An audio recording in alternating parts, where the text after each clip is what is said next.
রহমতের নবী এশার নামাজ পড়ে আম্মাজান আয়েশার হুজরায় ঘুমায় গেলেন। তন্দ্রাচ্ছন্ন নবী বলেন, আমি ঘুমাইলে চোখ বন্ধ থাকে, আমার অন্তর ঘুমায় না।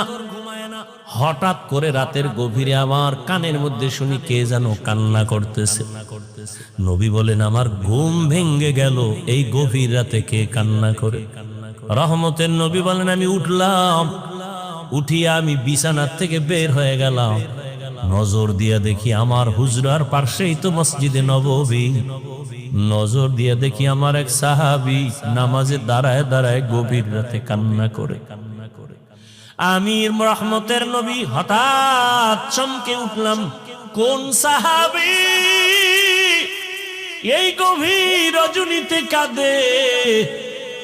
ভালো করে নজর করে দেখি আল্লাহর পেয়ারা সাহাবী আমার আবু বকর।